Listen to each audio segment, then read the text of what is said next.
Lebaran. Kebanyakan orang pergi karena ingin menemukan jalan pulang. Begitu sebaliknya, yang tidak pernah pergi tidak akan menemukan jalan pulang. Lalu, bagaimana jika yang pergi tidak pernah menemukan jalan pulang? Baik, cerita ini akan saya mulai dari pos ronda yang persis berada di bahu jalan, samping gang masuk ke arah rumah saya. Kamu tahu kalau pos ronda itu digunakan sebagai tempat jaga warga untuk keamanan kampung. Secara formal, seharusnya begitu. Tapi bagaimana jika pos ronda ini tidak pernah kamu temukan di belahan dunia manapun? Pos ronda ini akan membuatmu mempunyai interpretasi lain tentang dunia yang sampai saat ini kamu anggap seperti kebanyakan. Bahwa kamu melihat dunia dari kacamatamu, atau dari bisikan orang serba tahu, tapi kamu sendiri tak benar-benar melihatnya. Dari cerita di pos ronda inilah kamu belajar bagaimana sesungguhnya dunia memberitahumu. Pos ronda ini sepanjang usianya mempunyai kentongan hanya sekali. Sekarang kentongan itu hilang. Bukan hilang, tapi menjadi asbak sebelum akhirnya dibakar bersama singkong tanah. Pos ronda ini tidak mempunyai jadwal ronda, dan ini berlaku untuk semua pos ronda di kampung saya. Lalu kenapa orang-orang membuat pos ronda? Mungkin untuk menjaga malam. Pos ronda ini tidak pernah sepi, dan yang datang pun tidak berubah. Jika jam menunjukkan pukul 11.00 sampai 12.00, yang datang adalah Dodi, pencuri kelas wahid di kampung saya. Apalagi menjelang lebaran seperti ini, tentu pengeluaran mesti sebanding dengan penghasilan. Kalau tidak, mesti mencari jalan keluar. Jalan keluarnya kemana tentu tergantung siapa yang memainkannya. Dodi pernah dipenjara gara-gara mencuri mesin air dan hampir dibakar massa. Tubuhnya pernah diseret motor keliling kampung, tapi tidak lecet segaris pun. Maka kekesalan warga pun makin menjadi. Tubuh Dodi disiram bensin, lalu warga menyeretnya ke tengah sawah dan menaruhnya di atas tumpukan jerami mirip orang-orangan sawah. Tapi sebelum aksi pembakaran dimulai, polisi datang untuk mengamankan Dodi. Mirip polisi di film-film India, meskipun di India belum tentu ada polisi semacam ini. Akhirnya, Dodi selamat dan mengulangi aksinya kembali setelah keluar dari penjara. Selain pencurian, musim begal juga mendadak ngetren menjelang lebaran. Saya kira persoalan begal menjelang lebaran itu milik setiap daerah. Namun, kurang ajarnya, di kampung saya, para bandit ini janjian di pos ronda. Pos ronda yang menjaga malam. Selain berkumpulnya para bergajul jahanam, pos ronda ini juga tempatnya judi, kartu, dan remaja mabuk kasmaran. Terutama malam Senin. Kamu pasti bingung kenapa tidak malam Minggu. Karena malam Senin ini harinya pasar malam Senenan. Malam Minggu tinggal sepi dan menyimpan kesepian. kecuali setelah musim panen, kamu akan menemukan hiburan setiap harinya. Saya sendiri bisa berburu organ tunggal bersama teman baik saya, Yusuf namanya, yang wajahnya tidak tampan seperti Nabi Yusuf. Maka ia dipanggil keriting. Kenapa keriting? Karena itulah yang paling mewakili dari dirinya. Dan sialnya, ia selalu gagal soal asmara, apalagi rapi. Selain keriting, saya juga sering ditemani Gofar dan Becky. Mereka juga yang kerap menemani saya berburu organ tunggal, atau sekedar menghabiskan malam di pos ronda, atau nongkrong di tepi jalan perbatasan kampung. Di tepi jalan ini, kami biasanya membakar singkong tanah sambil membicarakan kerumitan hidup perempuan, berkelakar, dan omong kosong lainnya. Lepas Isya, seharusnya mereka sudah datang di pos ronda ini. Namun sudah 3 hari saya tidak melihat mereka. Jadi malam ini saya hanya ditemani 2 begundal bajingan kampung, Casta dan Kartam. Casta dan Kartam duduk di sudut dalam pos ronda. Mereka diam-diam saja seperti sepasang kekasih yang sedang bertengkar. Sementara saya duduk menyerong ke arah mereka di bibir pos ronda yang menghadap ke arah gang. Aku pusing. Kirik. Casta mengisap rokoknya dalam-dalam. Dia berbicara dengan setengah berbisik. Anak sama rapiku minta baju lebaran. Rabiku malah minta dibelikan gelang emas, seloroh Kartam. Mau operasi. Usul Kartam. Di mana? Tetangga desa saja. Ajak Dodi. Kalau ngajak Dodi, kita cuma dapat bagian sedikit. Lagian tetangga desa resikonya lebih besar. Resiko itu ada di mana-mana. Memangnya kita mau mancing. Kalau tahu ini berisiko, kenapa kita mau ngelakuin? Karena kita tidak punya kerjaan, goblok. Kirik. Mereka diam, seperti menunggu sesuatu yang entah apa. Saya berpura-pura melamun supaya tidak dianggap menguping pembicaraan mereka. Saya sadar kalau keberadaan saya mengganggu mereka. Sesekali salah satu di antara mereka menatap ke arah saya dan saya pura-pura tidak melihatnya. Sebetulnya keberadaan saya di pos ronda ini tak lain hanya untuk menunggu keriting pulang dari Jakarta. Lebih tepatnya Bekasi. Orang kampung saya lebih suka mengatakan dari Jakarta ketimbang Bekasi. Sama halnya kebanyakan orang, kami lebih bangga mengatakan dari Cirebon ketimbang Indramayu, kampungnya sendiri. Mungkin itulah kenapa orang sini lebih sering berhalusinasi. Hampir 2 tahun saya tidak bertemu keriting. Lebaran tahun lalu ia di Kalimantan, katanya ada pekerjaan di sana.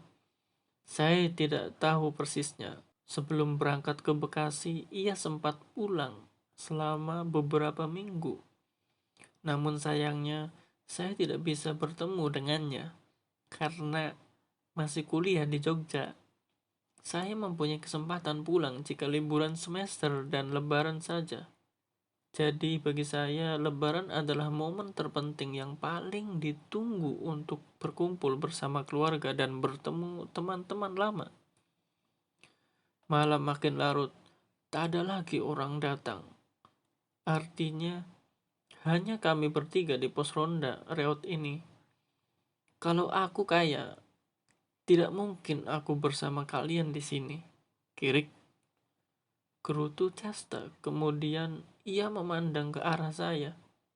An, kira-kira lulus SMP bisa langsung kuliah tidak?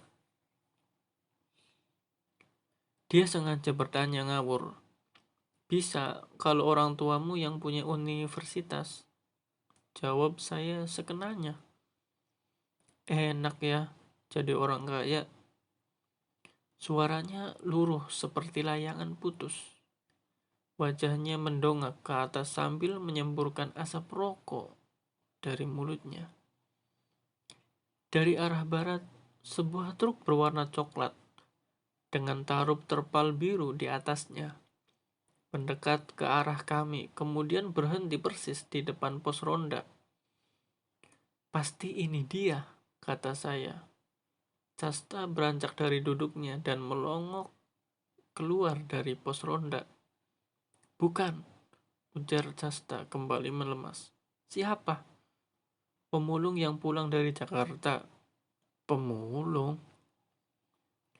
Dia hanya menatap saya, lalu berbalik ke arah Kartam. Minum oplosan gagal lagi, katanya kemudian. Saya amati wajah mereka, wajah yang lelah. Segala macam barang-barang diturunkan. Tas, karung, yang entah apa isinya. VCD player, tape, dan entah apa lagi. Kemudian mereka lekas pergi seperti angin. Dan jalanan kembali sepi. Jam 2:17 dini hari. Saya masih menunggunya bersama Casta dan Kartam. Saya berdiri di tepi jalan sambil menatap ke arah barat. Gelap. Dari arah timur, saya mencium udara basah mendatangi kami. Gerimis mulai menitik. Sebentar lagi musim tandur. Saya melihat langit hitam. Tak ada cerita lagi yang mesti saya sampaikan padamu di sini. Semula saya pikir akan ada banyak cerita dari keriting. Tapi tidak malam ini. Mungkin esok atau mungkin persis ketika malam lebaran. Sebentar lagi Casta dan Kartam akan beroperasi. Sebab harapan satu-satunya tidak juga datang malam ini. Malam yang mungkin akan cepat dilupakan setiap orang yang sedang putus asa. Aku ingin pulang ke rumah. Aku tidak akan melewatkan lebaran seperti tahun-tahun yang sudah. Aku ingin memakai baju baru, celana baru, dan jam tangan palsu baru. Dengan begitu, orang kampungku akan mengira aku sukses di Jakarta. Ini merupakan kebanggaan untukku. Tak penting mereka tahu apa pekerjaanku. Yang penting hasil akhirnya seperti apa di mata mereka. Rencananya, aku akan pulang menjelang lebaran.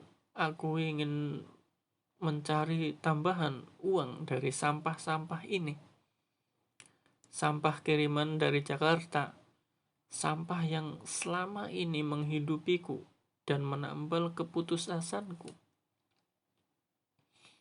Sampah yang selama ini menghidupiku dan menambal keputusasaanku. Setidaknya sampah ini membuatku punya harapan untuk melanjutkan hidup yang compang-camping ini. Setidaknya pulang nanti aku bisa mengajak Kencan Santi. Berharap bisa meyakinkannya. Jika aku sudah bisa mencari uang sendiri, lalu mengajaknya Rabi. Tapi entah dari mana mulanya. Aku seperti menghidu bau sesuatu yang tidak pernah aku rasakan sebelumnya. Mendadak tubuhku lemas dan tiba-tiba gelap. Aku mendengar suara orang takbiran lamat-lamat. Seakan-akan jauh tapi seperti dekat. Kadang juga terdengar suara petasan persis berada di atasku. Dan aku baru menyadari kalau berada di sebuah tempat yang sempit dan dingin. Aku tak bisa melakukan apa-apa. Seakan-akan tidak punya daya untuk keluar dari tempat sialan ini. Aku tidak bisa menggerakkan tubuhku, tapi aku menyadari keberadaanku. Sendi-sendiku seperti dikunci. Aku mendengar suara orang membuka pintu lalu masuk ruangan. Orang itu seperti mendorong sesuatu, seperti terdengar bunyi roda, tapi aku tidak tahu itu apa. Mereka tertawa. Mereka berbicara, "Males banget deh, malam lebaran dapat tugas beginian. Harusnya libur." Eh, tahu nggak? Kalau dokter Ramli itu suka sama lo. Masa sih? Bukannya dia sudah punya istri ya? Gak usah gosip deh. Eh, kok gosip sih? Beneran kali, coba aja lo perhatiin cara dia lihat lo. Mana gua perhatiin? Lagian lo perhatian banget sih sampai tahu gitu. Jangan-jangan lo lagi yang suka sama dia. Ayo. Ih, apaan sih? Ngawur lo. Aku mendengar mereka meletakkan sesuatu, entah apa. Habis lebaran, clubbing yuk. Males ah, seminggu yang lalu baru aja clubbing. Duit lagi cekak nih. Duit tinggal minta ordo aja. Ayolah, nggak asik banget sih. Ajak Bang Jem, dia hot juga loh. Masa? Mereka tertawa. Aku tidak tahu siapa mereka dan ruangan apa ini sebenarnya. Aku ingin keluar tapi tak bisa. Aku ingin pulang dengan membawa baju baru, celana baru, dan jam tangan palsu yang baru. Aku ingin menemui emak dan bapakku. Aku sangat merindukan mereka. Dan sekarang pasti mereka sedang menungguku dengan cemas di akhir menjelang lebaran seperti ini. Setiap harinya, aku rindu senyum mereka yang mengembang ketika melihatku datang. Anak semata wayangnya, aku rindu masakan emak dan mulutnya yang mirip petasan itu. Meskipun kadang jengkel, tapi aku merindukannya.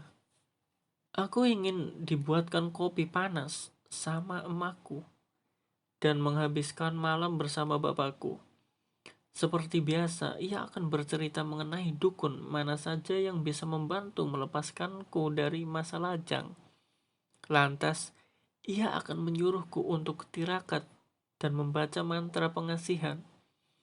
Aku hanya mengangguk dan tersenyum memandangnya.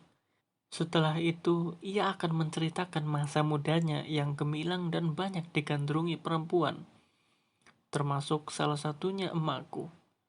Pada bagian ini, ia tampak bersemangat menceritakannya. Tapi, aku heran kenapa semua bapak menceritakan kalau masa muda mereka banyak digandrungi perempuan, termasuk bapaknya Gofar dan Beki. Kupikir mereka dulunya satu geng, sama dengan aku, Becky, dan Gofar sekarang. Satu lagi, Aan. Kemana-mana kami sering pergi bertiga jika Aan sedang tak ada di kampung. Hampir setahun ini aku tidak bertemu dengan mereka. Dan hampir 3 tahun aku tidak bertemu dengan Aan selain Becky dan Gofar. Aku salah seorang yang sering mengajak Aan ke tempat-tempat hiburan jika musim tanggapan. Organ tunggal favorit kami tentu saja organ tunggal Langlang Buana dengan artis dangdut kenamaan Diva Fiesta yang kemudian kami kenal dengan nama Savitri, teman masa kecil kami. Sebelum aku berangkat ke Jakarta, Gofar banyak bercerita mengenai Savitri. Ia menceritakan mangkaslan ojek kepercayaan Savitri yang seperti menyembunyikan keberadaan Savitri setelah sekian lama menghilang. Setelah ia mengandung bayi kekasihnya yang kini dipenjara karena terlibat perdagangan perempuan. Memang sempat ada kabar dari Mukimin, mantan pacarnya semasa SMP, yang mencintainya setengah mati kalau Savitri pernah menjadi penyanyi dangdut keliling di kampung sebelah.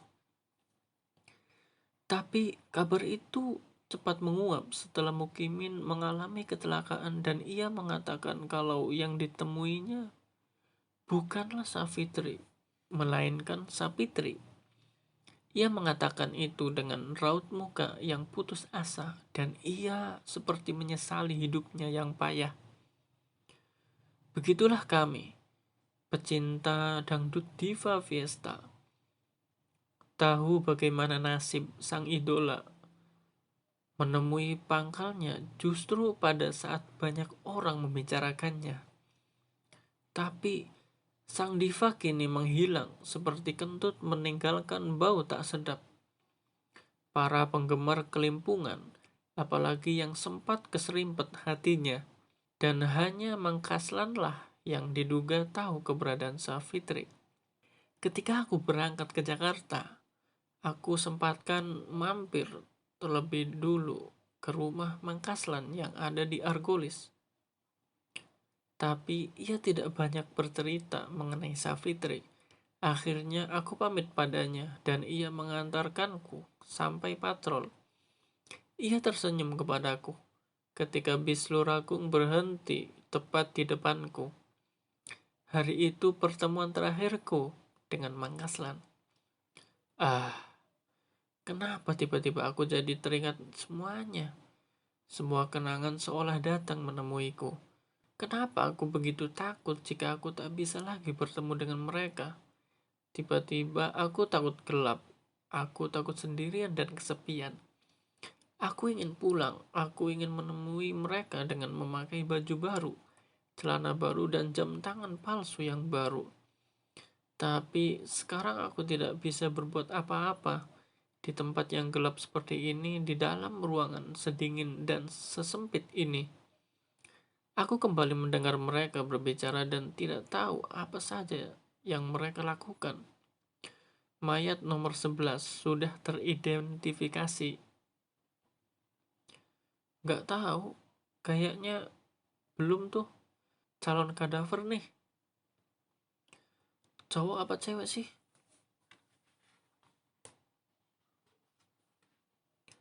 Cowok.